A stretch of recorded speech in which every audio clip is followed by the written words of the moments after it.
ولا دين لمن لا يصلي.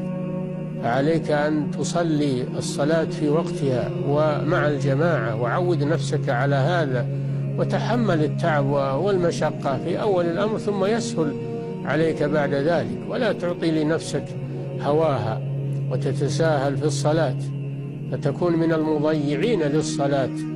قال الله جل وعلا: فخلف من بعدهم خلف أضاعوا الصلاة واتبعوا الشهوات فسوف يلقون غيا.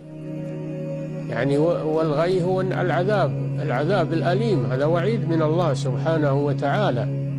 قال سبحانه: ويل للمصلين الذين هم عن صلاتهم ساهون، يعني يضيعونها عن وقتها ويصلونها في غير وقتها. وسماهم مصلين لكنهم لما كانوا يصلونها في غير وقتها فإن الله توعدهم بالويل وهو العذاب الأليم.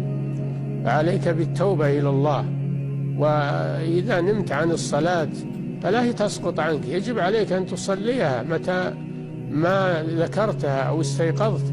قال صلى الله عليه وسلم: من نسي صلاة أو نام عنها فليصلها إذا ذكرها لا كفارة لها إلا ذلك. فاهتم بصلاتك وعود نفسك على الصلاة في وقتها ومع الجماعة، والله جل وعلا يعينك. ولكن لا تعطي نفسك هواها أو تتساهل في هذا الأمر وتفرط في صلاتك. ماذا يبقى عندك من دينك؟ لا يبقى بعد الصلاة شيء من الدين. قال صلى الله عليه وسلم: أول ما تفقدون من دينكم الأمانة، وآخر ما تفقدون منه الصلاة.